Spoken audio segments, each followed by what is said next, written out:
नमस्कार, आदाब, सत श्री अकाल। न्यूज IBN 2020 में आपका स्वागत है। सच कभी छुपता नहीं, IBN कभी रुकता नहीं। मैं सरवर खान तरीवाला आपको दिन भर की खबरों से रूबरू। सरकारें आते और जाते देखी हैं।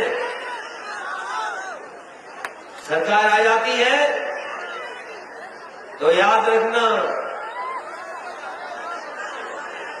जब सरकारें आती हैं तो न्याय दिलाने के लिए सरकारें आती हैं। किसी के साथ अन्याय करने के लिए सरकारें नहीं बनती हैं।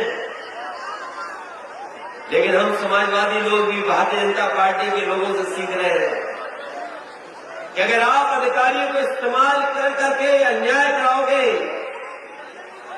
तो वो समय दूर नहीं जब समाजवादी लोग भी आपके व्यवहार की तरह भी आपके साथ भी वही व्यवहार करेंगे जो आज हमारे साथ है। ये बहुत कमजोर लोग हैं बीजेपी के। ये ताकतवर इसलिए दिख रहे हैं क्योंकि सरकार इनके साथ है। ये ताकतवर इसलिए दिख रहे हैं सरकार से अन्याय करा रहे हैं और इनका साथ मीडिया के लोग दे रहे हैं। कोई भी बात होगी किस तरह घुमाते हैं।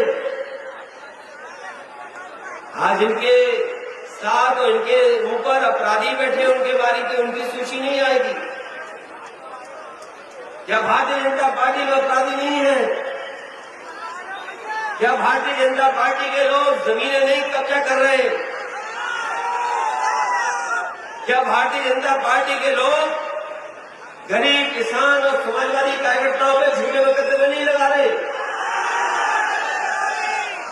जो लोग आरोप लगाते थे कि एक ही लोगों की सरकार चलती है, मुझे याद है कि समाजवादी लोगों पे आरोप लगाते थे कि एक ही लोगों की सरकार है, एक ही लोगों को लाभ मिल रहा है।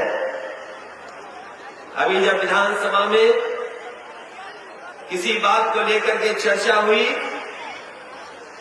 तो हमारे मुख्यमंत्री जी कहते हैं कि पहले नौकरियों में 46 में 56 यादव हो जाते थे। मैंने खड़ा होकर के उससे पूछा कि वो सूची कहां है 46 में 56 वाली। और एक बार नहीं मैंने कई बार पूछा और फिर आज पूछता हूं मैं मंच के माध्यम से कि बताओ, अगर आपने सदन में कहा है कि 46 में 56 SDM हो गए थे, साल खत्म होने जा रही है, 2023 साल खत्म होने जा रही है। अगर हम लोगों ने 46 में 56 भर्ती किए थे तो वो सूची जारी क्यों नहीं करते हो? सूची कहां है 46 में 56 वाली? और अगर 46 में 56 वाली सूची नहीं है तो आप योगी नहीं हो, आप साधु नहीं हो, आप सच नहीं बोल सकते हो। और आजकल जो फैसले हो रहे हैं, पूरे उत्तर प्रदेश में कौन कब्जा कर रहा है?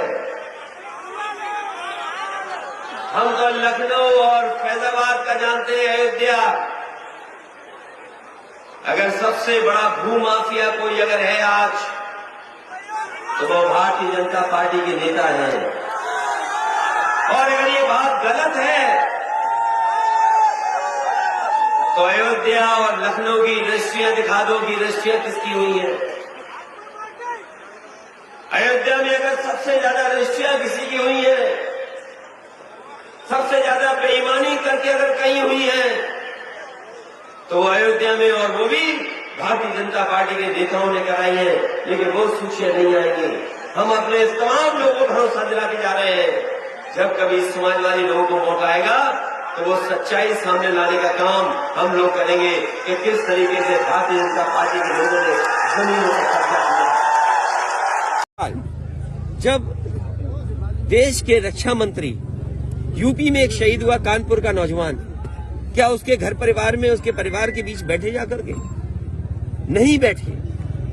जो सिविलियंस मरे, जो बैकवर्ड गुजर्स मरे, उन घर परिवार में क्यों गए? वो इसलिए गए क्योंकि फौज से या अधिकारियों से वो गलती हुई और जिसके कारण 3 लोग और 8 लोग घायल हुए, 3 की जान गई, 8 घायल हुए।